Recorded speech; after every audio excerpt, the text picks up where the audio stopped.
What's going on, people? We are Tottenham TV back here for another episode of reacting to all your comments on YouTube. We've picked out quite a number of them, some good, some interesting, some funny. So let's get straight into them.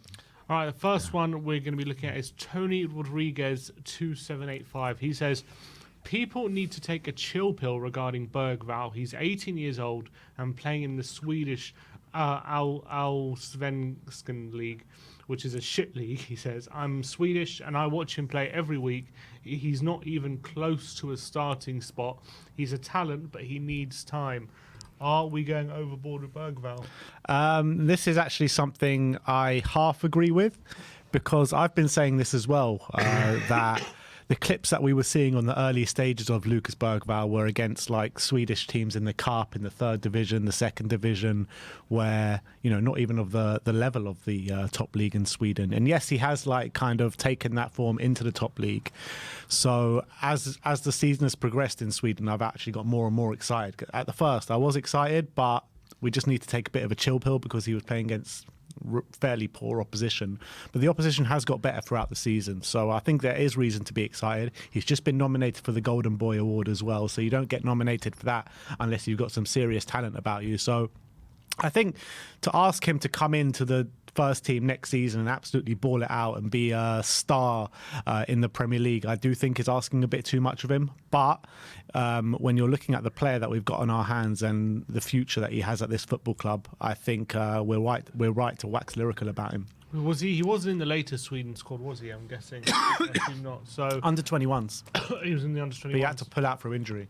Ah, okay. So if he's not ready, I guess, for the main... I mean, he has had a few caps, hasn't he? He's had 1 or 2 caps for Sweden. Main team, right? I'll check. I'm not sure. I think he's had 1 cap for the Sweden main team. But if he's not being seen as a player who's ready for the Swedish national team just yet, then obviously we shouldn't really expect he would be ready to star for Tottenham straight away anyway. But he is 18. And any player that age who's one of the better players in a men's league has got to be looked at, and you can't just discount it just because it's a poor league. The fact that he's such a young age and he's one of the better players there is, you know, you've got to take that into account as well. Yeah. No, you do. He has had 1 cap for the main team. He's only had 5 caps for the under 21s as well. So I think, look, I think Spurs fans are right to be very excited about this player, but I think expectations to come in and absolutely be our star player next season, I think, is a bit too much. Maybe pressure on his shoulders. Yeah, he's going to be next season. He's not going to be a starter. He's a work in progress. Yeah, he's going to be a squad player. But should he go out on loan? I think it's too early to tell. I think it's too early to tell. I think we need to see him in pre-season first. And then make our decision from there. I mean, you look at Dele Alli, for example. He came in from MK Dons, I think they were League 2 or League 1 at the time, I can't remember. And everyone was saying about him, you know, nah, it's too early for him. He needs a bit of time. He maybe even needs a loan move to get regular first-team football. We saw him in that pre-season, nutmegging Toni Kroos and Luka Modric and looking at home against that kind of opposition. And then the rest is history. You know, he came into the first team and was an absolute star. So who's to say Lucas Bergvall can't do the same? We need to see him in pre-season. Yeah, 100%. Optimus6945, he says, I'm a Mexican fan and Jimenez is a fantastic player. He did struggle with injury in the second half of the season, but this guy is definitely a striker who can fill the gap left by Kane. He is big, physical and has pace. I think for 40 million, it's a no-brainer. So a fan from Mexico giving the re-endorsement for Santiago Jimenez. Yeah, would he have said the same about Raul Jimenez? Would he have said the same about... Jimenez is a good player for his head injury. Yeah, but I would have loved Jimenez could he, head injury. Could he have filled the void of Harry Kane? Who can? Well, that's the thing. That's what he's saying, that Raul Jimenez can fill the void of Harry Kane. Well, he's saying... I'm not saying... I don't think he's saying he's as good as Kane, but he's the one who, you know, as good as anyone to replace him. I mean... It's.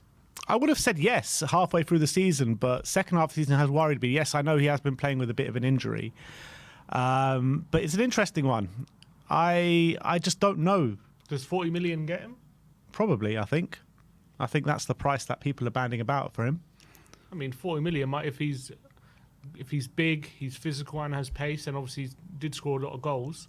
If he can get over his injury problems, maybe 40 million's worth a punt compared to the big prices that are being batted about for a lot of other options. If we can bring in, let's say, an Eze, top players in other areas of the pitch, and a top winger and stuff. If we can bring in that and then spend the 40 million on Santiago Jimenez, I think that would be unbelievable business for us. But if Santiago Jimenez is our top signing of the summer, 40 million, and he's like our marquee signing of the summer, I do think it will be a bit of a letdown. Fair enough. Will it be a bit of a letdown? I mean, I'll definitely get excited about it. Yeah, we'll get excited for sure. But I'm saying like we need not just him, we need other players to come in of bigger stature. Fair enough. All right, next one is from Jimmy Krangle, I think. He says, I'm a Celtic fan and I've been following this channel since Ange moved. Big up to you.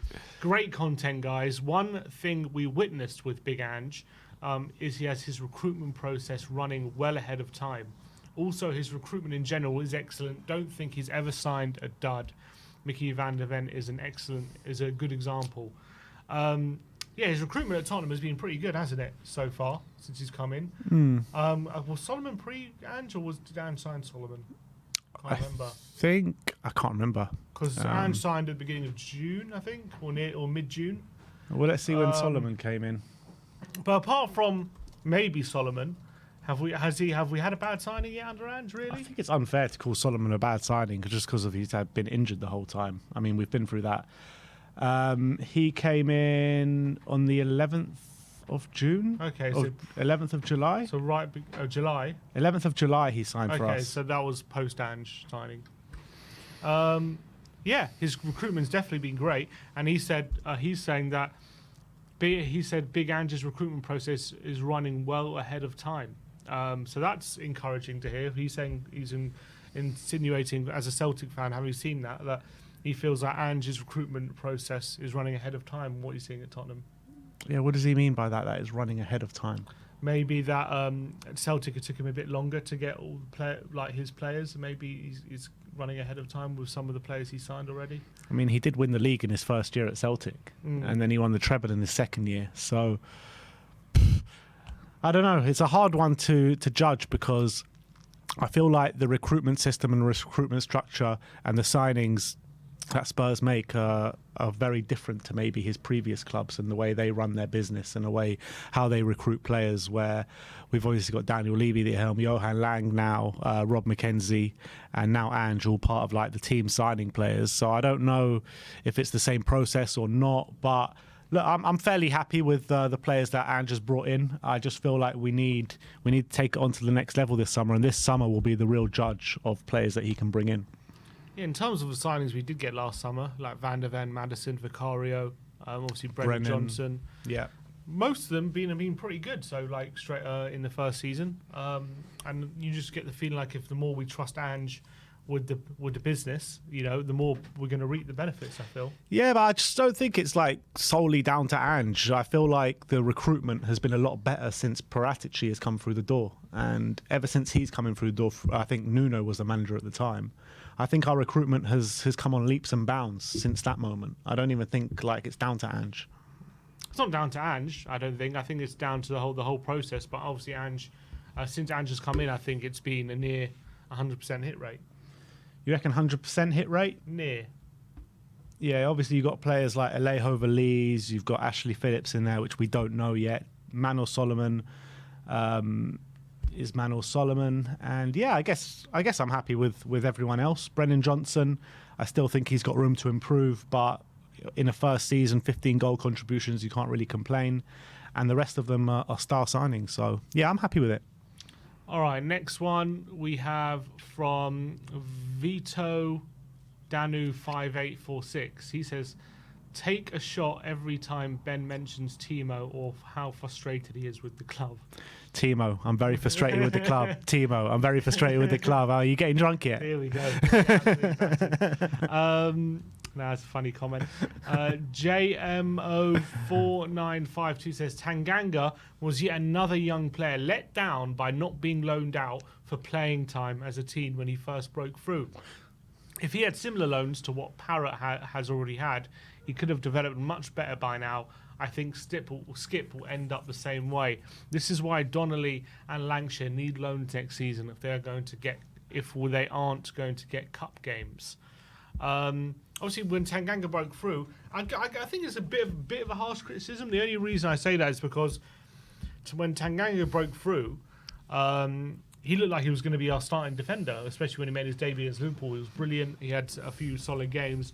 And then injuries have held him back more than anything. And that's really prevented him getting a run of games. Maybe he could have got some loan deals earlier, I guess is a good argument. Who was our starting centre-backs at the time when he broke in? We had an aging Vertonghen, aging Alderweireld. You had Dyer there, Sanchez. Who was it under? Was it Mourinho? Mourinho gave him his debut. So, I mean, I kind of agree with the comment, to be honest, because this is something that I've been saying for a while, and I feel like every player that has made it through the academy have all been through the rounds on loans and have all got regular game time before they have come to come into the first team at Tottenham Hotspur. Tanganga hasn't had that, and I feel like we didn't aid his development at giving them the loans. When he did break through the team and got those injuries, maybe after that, maybe he could have even gone on loan to get more game time. And I felt like as well, just a lot of the times he's just been, when he has been fit, he's just been on the bench and just wasting away a little bit. So, yeah, he's had a few good minutes. And yes, he had a really positive debut. But I think all in all, I don't think we have aided his development in the right way. Yeah, I think it's partly right. I would say I don't think it's the loan deals when he was a teen that's hurt him. I think it's when he broke in the team and looked like he was going to be maybe a real option for us. Then once he, gets those injuries and Mourinho gets sacked and all those different things, and Conte didn't really rate him. At that point, we should have let him go on loan or sold him or something like that, and then let him get game time. Instead, we let him waste away for years and years on the bench, not playing. That was the period I disagree. That was the period I think his development has completely gone sideways, unfortunately for Tanganga. So I do agree with that.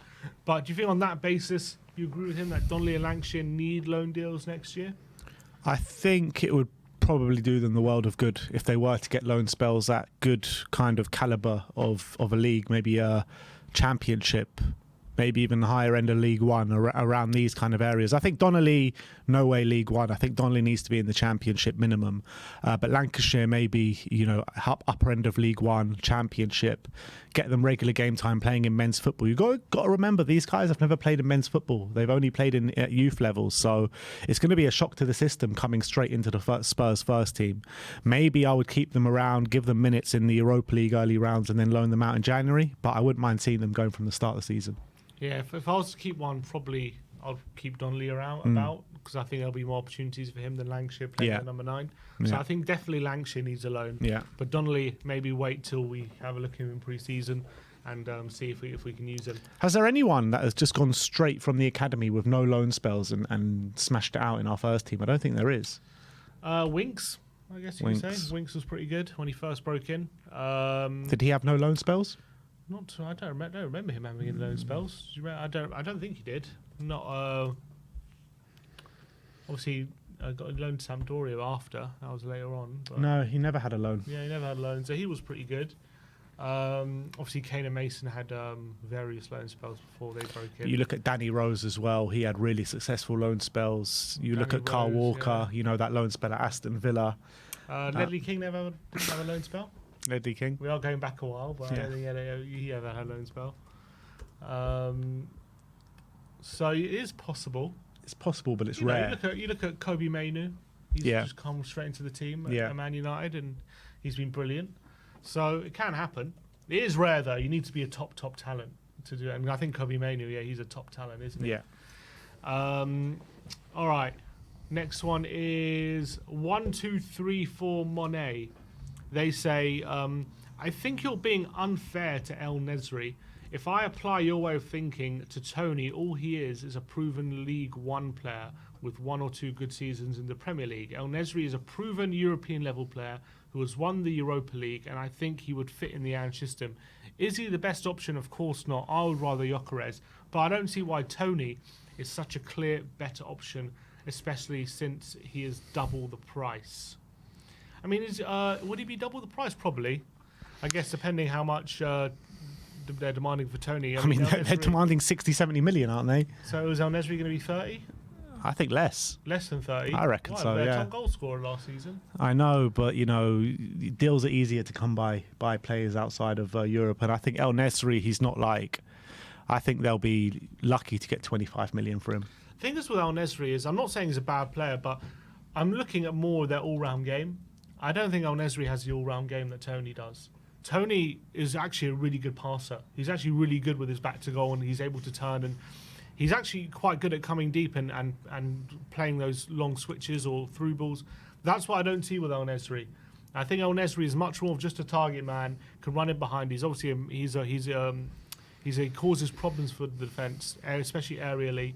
I think like strength-wise, in terms of being more aerially dominant, being more of a problem inside the box, I do think El Nesri maybe has a bit more threat there than Tony. But I think when it comes to all-round game, Tony, I think, is a much more technical player than El Nesri. He has much more build-up play.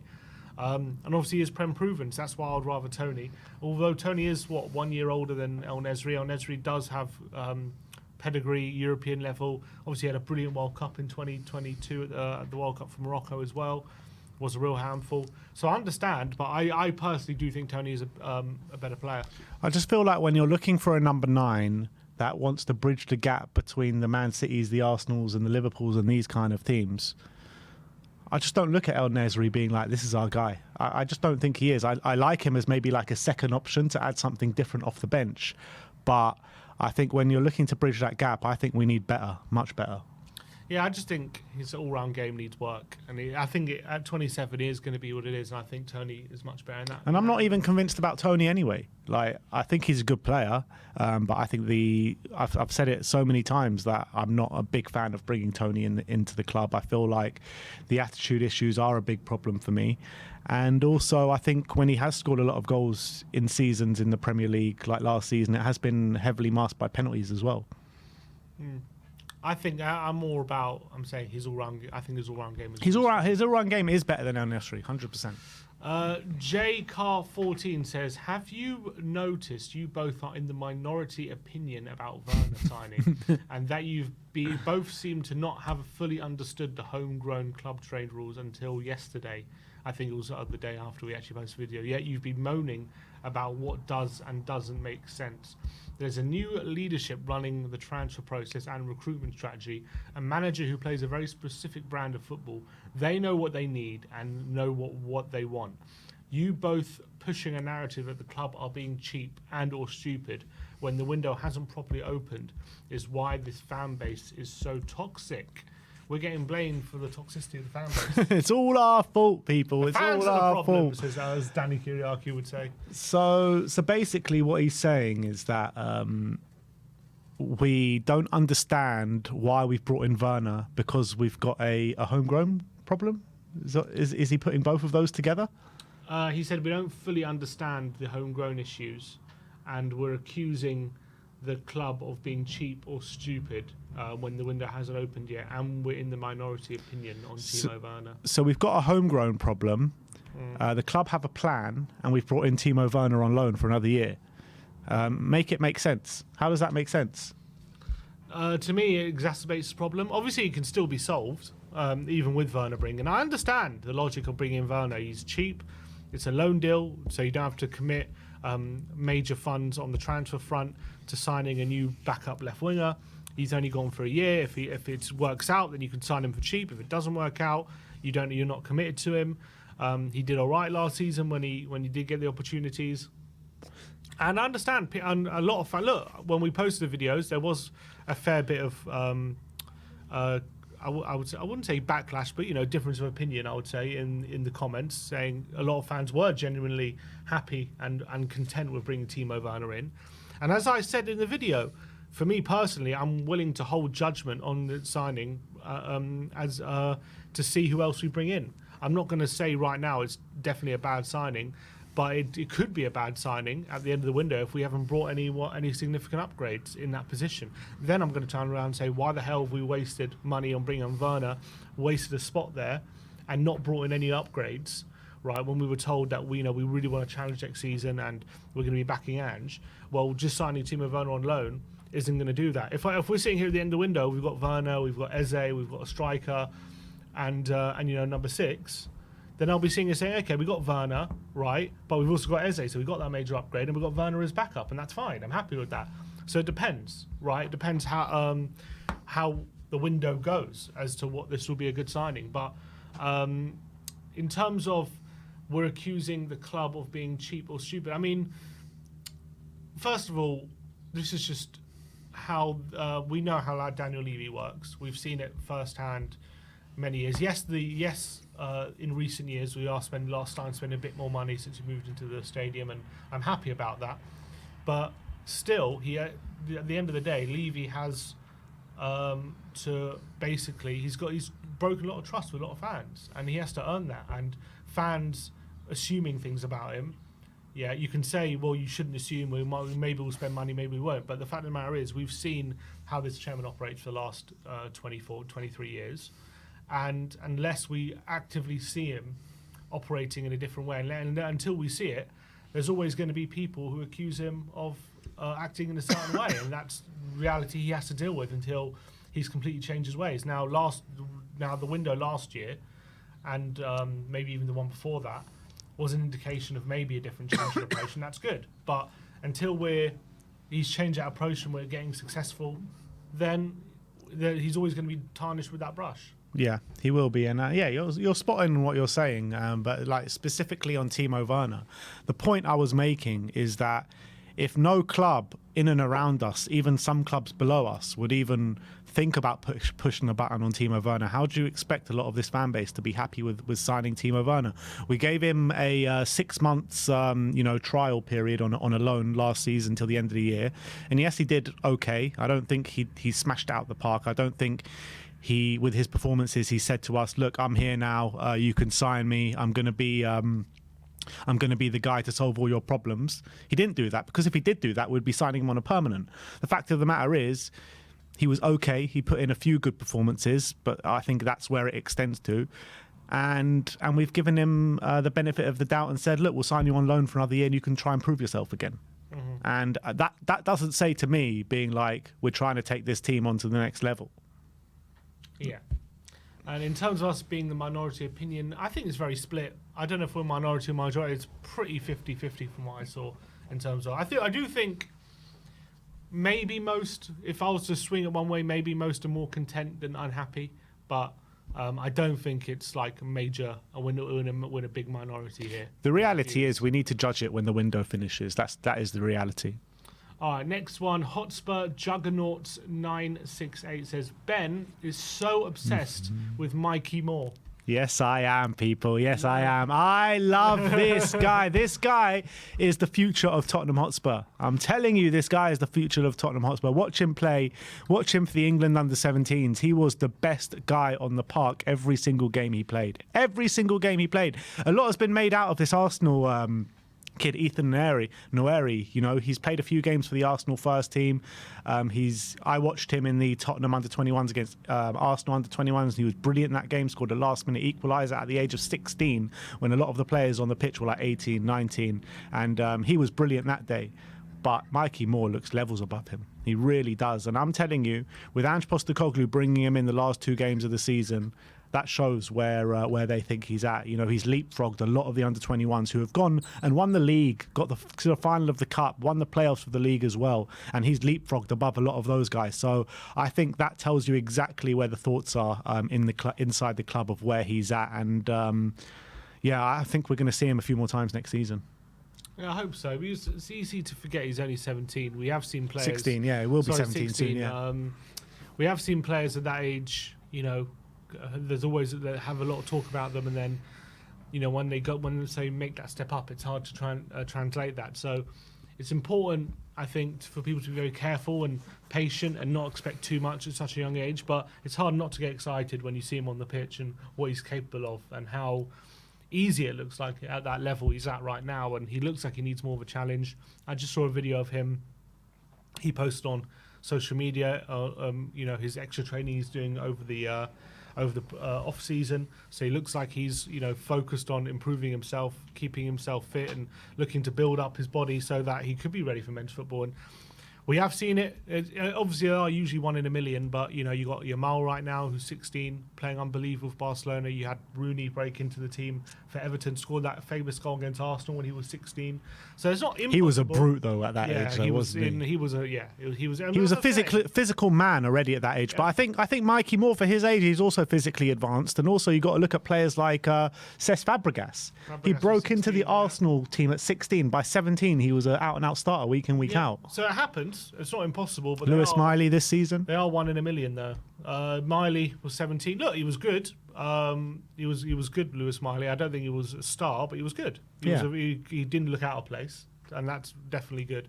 But there's a difference between Lewis Miley, who was didn't look out of place, and Rooney was an actual star at 16. Like he was, and Yamal as well. He's literally starring in those roles. Sonny was talking the other day about the season gone by, and he pinpointed Mikey Moore's work ethic and work rate on the training pitch, and I think that is what sets a lot of these players apart. Like at that age, like you can have all the talent in the world, but if you don't have that work ethic, you're not going to make it anywhere. Yeah, but if you have that work ethic and that talent, you can go everywhere. All I'm saying anywhere. It's not impossible. He might be a star at this age, but I'm saying we shouldn't expect that just yet. Oh, 100%. And we should, and even if he's not, reached it into his 18, 19, 20, you should still believe in his ability. And I feel like if we're putting this pressure on him at 16 now, like, oh my God, he's amazing, he's going to be the best, he's the future of Tottenham, and then like in 3 years' time, he's still not made a first team appearance or something, or he's still not in the first team, people are going to be like, maybe we're wrong about him, but we shouldn't be looking at it that way.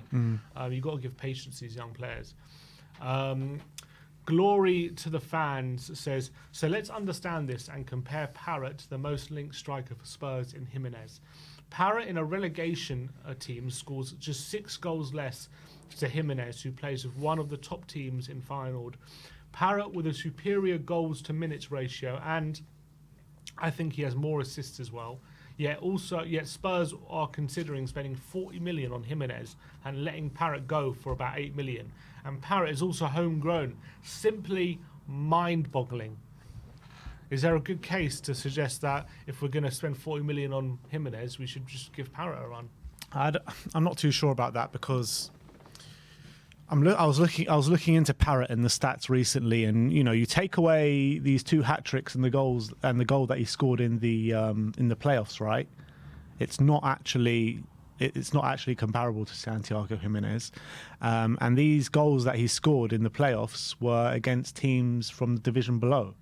So it's not exactly the same level that Santiago Jimenez has been smashing out through the whole first half of the season. No, it's true, but he is playing for also a bad team. He's playing for a team who obviously struggling in the relegation terms. It's going to be harder to maybe get chances or create chances for yourself in that kind of team. Maybe if he was playing for Feyenoord and they were playing for a team dominating the game and that kind of stuff, maybe he would have even more goals. It's true, but stats sometimes get skewed. Like, we've seen players sometimes like a Chris Wood score similar amount of goals to like a really good striker in the Premier League. I can't think of a name off the top of my head, but we've seen those kind of situations happen many a time in the Premier League, where a lower striker from maybe a relegation battle or in the bottom half of the table that we know is not on the same caliber of a player that scores a similar amount of goals at the top league. We've seen that many a time before, where players at the top half will have, goals shared around the team, where those kind of clubs will have one guy which they rely on for goals, and that's it.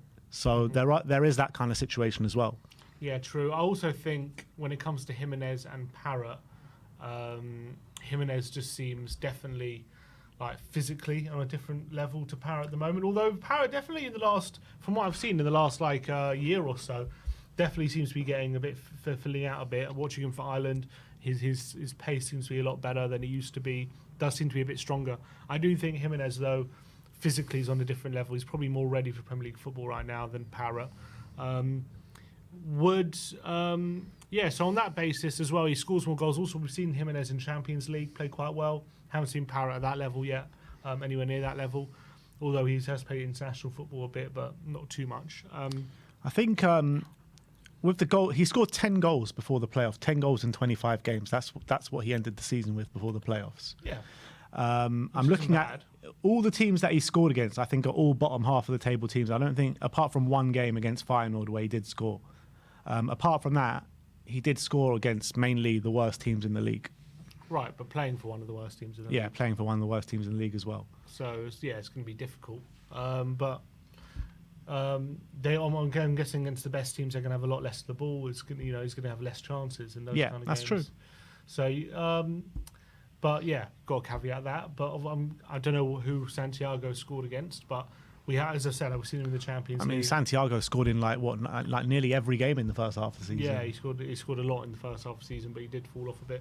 I would argue Jimenez would still be I would still spend 40 million rather than give Parrott a number one slot for sure. But I also wouldn't just sell Parrott without having a look at him, because if you've got a guy scoring goals in a league like the Dutch league, then you'd be stupid to not at least take another second look before just selling him. Would you consider maybe having all three on the roster next season, a Santiago, a Richarlison and a Parrott? Yeah. I mean, I wouldn't be against that, because if Parrott can prove himself in pre-season, give him minutes in the Europa League and stuff, have him on the bench to change games late in games and tell him, look, you're here now, force your way into this team. And also it gives you an option if you need to, you can go two up top as well, which... obviously, you can do with just two, but if you have a third, you might use that option more often. Yeah. Next one, you've got Ram Taylor. He says, why would we want Gallagher in midfield? Donnelly is a better player. Let him stay at Chelsea, get him on a free in June. We also only need a striker if Richarlison goes. We have more Son, Parrott, Scarlett and Lancashire. I think they're different kind of players, though, Donnelly and Gallagher. I would think so, yeah. I think Gallagher, I know he's played a lot at 10 this season for Chelsea, but I don't see that's where he would play in our system. I think in our system he's more of an 8. I think Donnelly would be more of a 10 in our system. So, yeah, I mean, I think there is room in the squad for both of them, to be fair. Donnelly is a better player than Gallagher based on just what we've seen from the I mean, a big shout there. I mean, look, he might be right, but I just can't say on the evidence that we've seen that it's definitely true. But look, if Donnelly comes in, smashes it out, and proves to be a better player, then I'm willing to say you're an absolute genius. But I think right now, I mean, you're hard pressed to say he's a better player. We only need a striker if Richarlison goes. We have more Son, Parrott, Scarlett, Lancashire. Well, I'm guessing Scarlett's going to go on loan. Lancashire's probably going to go on loan. Mikey Moore, I don't even call him a player we can rely on right now as a striker. Then to leave you Son and Parrott and Richarlison. I mean, Son, Parrott, Richarlison, is that good enough? I mean, to be honest, it depends who we get on the wing. It could be all right, because I do think Richarlison can score 20 goals, and I do think Son can get 20 goals as well, depending on who we sign on the wing. But if we're not gonna go big on like a really talented winger, then we definitely need a striker, because I don't think they're good enough with the service that our current wingers are going to provide them. Look, it all comes down to what the manager thinks, what he sees in pre-season from Troy Parrott, because if he sees Parrott and maybe even a Dane Scarlett can do something next season, then I'm willing to trust it. But it also obviously depends on the plan for Heung-min Son. I believe the plan for Heung-min Son is to be on the left, on the wing. That's what I think the plan is for him. Maybe, in different games, maybe against the teams like the Liverpools and the teams that play a high line, you want Son more in the middle. But I think the predominant plan for him will be to be on the wing. So if you're saying to go into a season with predominantly number 9s, Parrott and Richarlison, I think that's a bit too light for me, and I do think we need one more. Yeah, 100%. S-off 5930 says, one of the other big 6 clubs, Son wouldn't be considered a legend. At Spurs, he is. Staying a long time is a legend at a mid to lower table club. That's where Spurs are at the moment. That's such bullshit. If he was at a top 6 club, if he had done what he'd done at Spurs but hadn't won a trophy yet, Man United. But that's the difference. If he would have been in at another top 6 club, he would have won a trophy. That's the whole point. It's because he's at Tottenham and because he stayed loyal to Tottenham. He's an even bigger legend because he has no trophies here.